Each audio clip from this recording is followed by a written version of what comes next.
What is up, guys? It's Jawad, aka Copper Orb, and oh man, I am so I don't even know how to put it into words. This trade deadline just ended, and I think it feels like half the league just traded players. Some, just to trade, and some who actually made moves that made a difference. Right?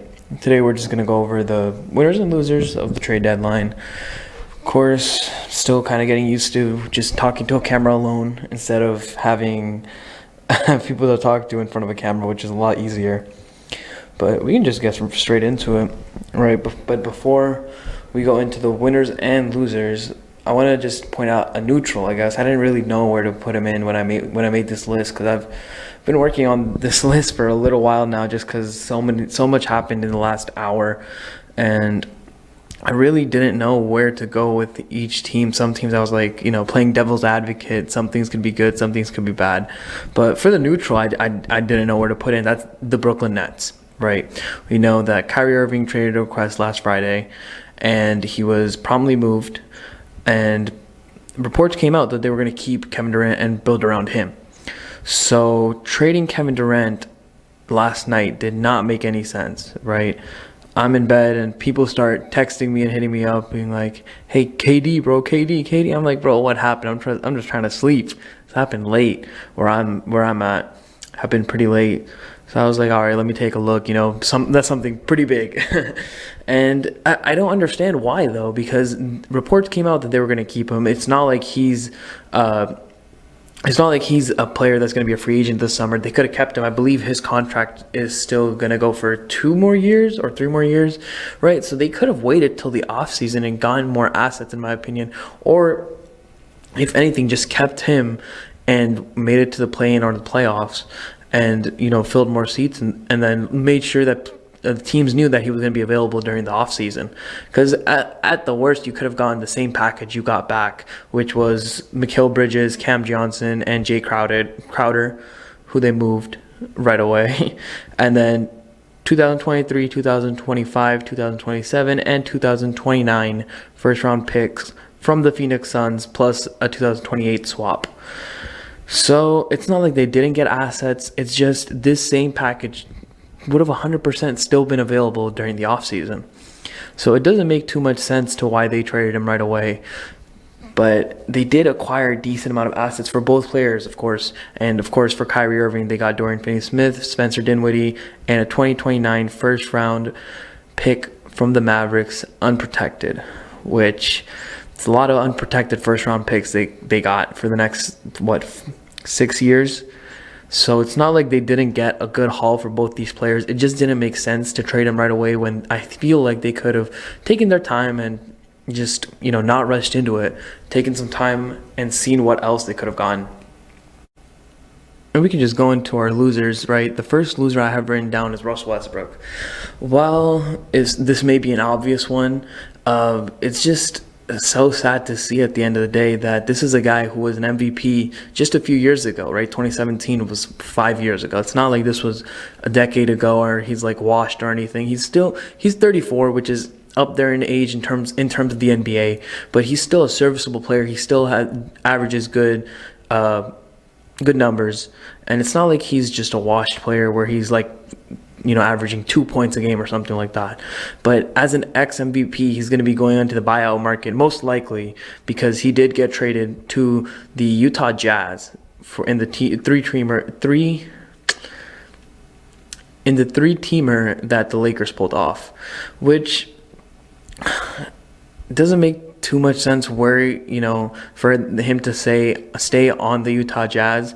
Maybe he could stay there and then just see what else the market is during the offseason. It really does depend on the Utah Jazz, what they decide to do. But I don't think they have any inclination to keep Russell Westbrook. They have no reason to keep him. And regardless if he gets bought out or he's a free agent during the summer, his main options, they look like the Clippers, the Bulls, and Miami. And the only one that kind of seems to make sense is the Clippers, right? They desperately needed guard depth, which we can talk about later in a little bit. But they desperately need guard depth. It's just how much better would you get with Russell Westbrook instead of John Wall, right? John Wall and Russ Westbrook at this point of their careers are pretty similar, if not the same player, right? Both players who were extremely athletic, and they were both great point guards, good floor generals, could score whenever they wanted. And it doesn't seem to me that any of these three options, especially the Bulls, who are fighting for a play-in spot right now, make any sense.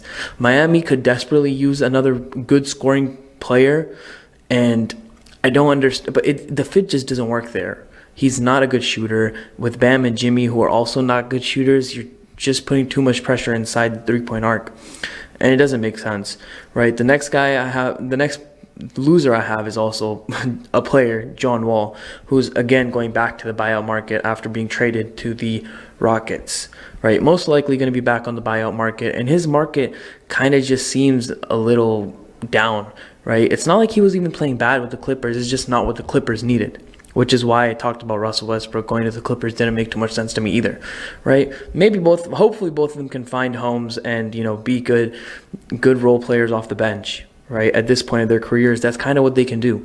And it's just sad to see these two players were kind of just, were top 10 players growing up. And to see them just be on the buyout market, it's a little sad. But we can just move on to the teams that I have written down. First one being the Portland Trail Blazers. Oh man, I don't even know I don't understand what they're doing. Right, last year they trade CJ McCollum and they get Josh Hart, which everyone laughed at them because it didn't make any sense, right? First of all, you could have traded CJ a year or two earlier and gotten a lot more back. And even now, they traded Josh Hart for Cam Reddish. Like, it doesn't make any sense. Why would you undersell his value? Josh Hart is one of the best role players in the league, and they got Cam Reddish back, which, no disrespect to Cam Reddish, I'm actually very high on Cam Reddish. Even to this day, I'm still a huge fan of him. But it doesn't make sense for them to go get Cam Reddish. And then Matisse Thybulle as well. I mean, I guess it helps their defense, but we've seen Matisse Thybulle be nearly unplayable in the playoffs sometimes. And that's what they're pushing for. They're trying to make a playoff push. Matisse Thybulle and Cam Reddish, they don't really fix anything for the Trailblazers. If anything, I don't understand why they didn't trade Dame. This is long overdue, like 3-4 years now, where they should have been traded Damian Lillard. They have a really good young core with the players that they added. Of course, they also have Kevin Knox, and then they also still have Anthony Simons, Shaedon Sharpe, and Keon Johnson. All of these are extremely high potential young players. Doesn't make any sense to me why the Trailblazers didn't make any moves, right? The other two teams that I have written down as losers it's because they didn't make any moves, which were the Miami Heat and the Toronto Raptors. I don't understand why neither of them made any moves, right? Whether it was for the Raptors to get value back from Pascal and OG while their value is still high, right? You could still trade them in the offseason, which is kind of why they're at the end. But Miami desperately needs any help they can get. Jimmy Butler isn't on the court half the time, right? And when he is on the court, he's still a good player. But until the playoffs, that's when we really see the real Jimmy. So it just doesn't make any sense to me why Miami didn't make any moves at all when there was a lot of player movement this trade deadline. Last team that I have written down for the losers, but I kind of want to move them to the neutral territory, is the Chicago Bulls. I don't understand what they're doing with their roster. They have DeMar DeRozan, Zach LaVine, Nikola Vucevic, who everyone knows that team is not doing anything in the playoffs. Last year, we saw a glimmer of hope. They were the first or second seed by the All-Star game last year, and everyone was hype about that team. And then as soon as Lonzo went down, the team went downhill. I don't understand why they didn't sell on those three players plus Alex Caruso when the market for all of those players is pretty high right now. Especially if you're a team like Miami who desperately needs scoring help. DeMar DeRozan would have been an amazing asset for them to trade to Miami. Probably wouldn't get anything back, but you can start a rebuild, which is desperately needed in Chicago at this time. I think with that, we can move on to our winners. The first winner, I think the biggest winner of this trade deadline, is the Phoenix Suns. You saw Chris Paul taking a step back. You see Devin Booker, kind of carrying the team. As much as I hate to admit it, as a Mavs fan, I'm not the biggest fan of the Suns. But you can see that they desperately needed someone to do something, and you trade for KD. You do give up a lot of assets, which I'm not too worried about, assuming that Devin Booker stays on the team. You're at worst you're going to be a play-in team with Devin Booker, and I don't see that as something to harp on. The only big thing I'm worried about would be Mikal Bridges as their best defender, right? And kind of their second best player at times, right? DeAndre Ayton, we haven't really seen anything from him, even though he's a first overall pick from, 4 or 5 years ago now. And even with Mikal Bridges gone, I think when you get a talent like Kevin Durant, who's balling out even at age 34, still a top 10 to 15 player in the league, no matter what, undoubtedly. Probably top 12, undoubtedly. But when you get that type of player, you have to be a winner. And then the next team I have written down, I don't want to talk about it too long because my first video was basically just this, is the Dallas Mavericks, right? I don't want to put them in this because of what they gave up to get Kyrie, and I don't want to put them here because they didn't get Cam Reddish or Jared Vanderbilt, V8, which both players did not go for like too many assets. Were both of them were like very achievable players. They could have traded for these players and they didn't get them. But I think when you get a talent like Kyrie Irving, you have to be a winner. So I'm gonna leave him here, and I think as long as he stays on the team, if he resigns, they're a winner. I think if Kyrie decides not to stay in Dallas, if he leaves in the offseason to LA or somewhere else, I think they're an instant loser for this deadline and probably for a little while. And now we can get to the winners that didn't make any blockbuster trades, but were still huge winners in this trade deadline. The first one is obviously the Clippers. Clippers were very active this trade deadline, acquiring Mason Plumlee for the Hornets for Reggie Jackson and a second-round pick. They are linked to Russell Westbrook if he gets bought out. They also acquired Eric Gordon, Danny Green, and then some second-round picks. I'm not really going to get too much into that just because second-round picks, I feel like it's a mixed bag, right? You can hit on some players. You can hit on Nikola Jokic. You can hit on a Jalen Brunson. But the Clippers have not shown me in the past that they could ever draft in the second round like crazy good. So I'm not going to harp too much on that. But the biggest piece that they acquired, which I believe is a game changer for them if they use him right, is Bones Highland. They desperately need guard play. I've said it earlier in this video. I've said it multiple times on my podcast. They need guard depth, right? Thing missing from that team has always been guard depth since Kawhi and Paul George got there. The first thing everyone said was, how are they going to win without a real point guard? And even now, Eric Gordon and Bones Highland, neither of them are true point guards, but they can play the guard position pretty well. I just think Bones Highland is also a winner in this deal. It really depends on how they end up using him. So that's why I didn't also mention him. But the Clippers overall are a huge winner of this trade deadline. Another team that I was kind of considering putting in the neutral side, but I ended up putting on the winners list, was the LA Lakers.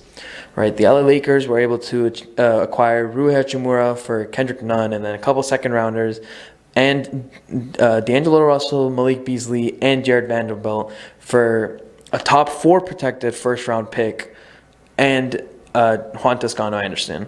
That top 4 protection, I think, is huge for that pick, because by 2027, that's 5 years into the future, if I can do math, hopefully. But that's 5 years into the future where most likely LeBron is not going to be on that team anymore, and they're probably not going to be a winning team, right? So if you get a top 4 protected pick, you can get something back from that. You can still get that pick back. And I think they added a lot of good players, right? They didn't make any blockbuster trades, which I think everyone was hoping for. I think everyone was hoping for Kyrie to LA, get their championship hopes up. But even now, I don't think they're a championship contender. But I think they raised their floor exponentially. I think now you're going to see them going on, hopefully, a little bit of a win streak. Hopefully, they don't prove me wrong. And the last winner I have is the Milwaukee Bucks. They traded Serge Ibaka basically away, and they got Jay Crowder, right? There's a couple more details in there, but that's the main part of that deal. Not a blockbuster trade by any means. Jay Crowder is not a superstar, all-star, whatever he thinks he is, but he's still a very good 3-and-D wing and a serviceable player. And I think for a player that in Serge Ibaka who wasn't playing, getting back Jay Crowder on a team that's kind of been up and down this season, that's definitely a bonus. And I think where you didn't really need to make any big trades, you made a small trade and you got something back that you did need. I think that puts them in my winners list. And that's my whole list. Comment down below if you guys think I missed any or if I'm wrong about any of them. And if you like this type of content, subscribe, and I'll see you guys next time.